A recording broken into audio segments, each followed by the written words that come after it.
बिस्मिल्लाहिर्रहमानिर्रहीम। आज हम class first year chapter number 3 force and motion के न्यूमेरिकल्स करेंगे। एग्जाम्पल 3.6 है हमारे पास। एग्जाम्पल हम लोग बुक से पढ़ते हैं कि हमें बुक में क्या दिया गया है।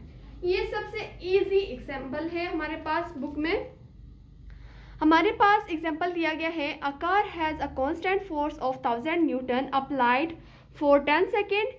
यानी एक कार है, उसके पास कांस्टेंट फोर्स है 1000 न्यूटन के लिए, जो उस अप्लाई करता है 10 सेकेंड के लिए। What impulse has been applied, उसमें इम्पल्स क्या होगा। इसमें इस एग्जाम्पल में जो ना हमें सिर्फ 3 चीज़ें दी गई। एक है फोर्स 1000 न्यूटन दिया गया है, एक है टाइम 10 सेकेंड दिया गया है, इम्पल्स हम लोगों ने फाइंड आउट करना है। अब आप लोगों ने पीछे से चैप्टर में पढ़ा होगा इम्पल्स वाला टॉपिक। ये एग्जाम्पल हमें इम्पल्स वाले टॉपिक से लिया गया है। तो इम्पल्स का जब आप लोग टॉपिक पढ़ोगे तो उसमें आप लोगों को इम्पल्स का फार्मूला खुद वो बताएंगे कि इम्पल्स का फार्मूला क्या है।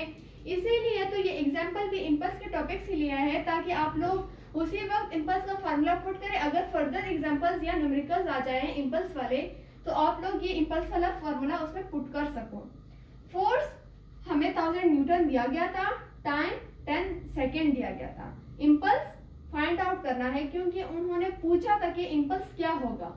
अब फार्मूला इम्पल्स का क्या है, impulse is equal to force multiply by time. सबसे इजी एग्जांपल है ये।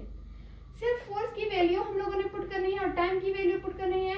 इन दोनों को आपस में मल्टीप्लाई करेंगे और हमारे पास इम्पल्स आ जाएगा। अब हम लोग जब 1000 को 10 के साथ मल्टीप्लाई करेंगे तो हमारे पास क्या आंसर आएगा। अब हमारे पास आ जाएगा 1000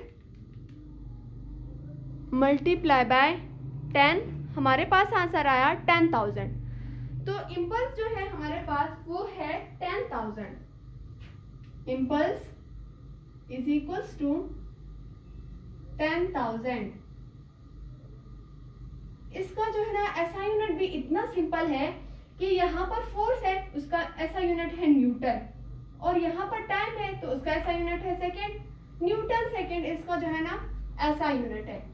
यानी इस एग्जाम्पल 3.6 में हमारा इम्पल्स जो है ना 10,000 न्यूटन सेकेंड है। इस तरह जो हमारा एग्जाम्पल 3.6 है वो भी कंप्लीट हो गया। होप सो कि आप लोगों को समझ आ गया होगा।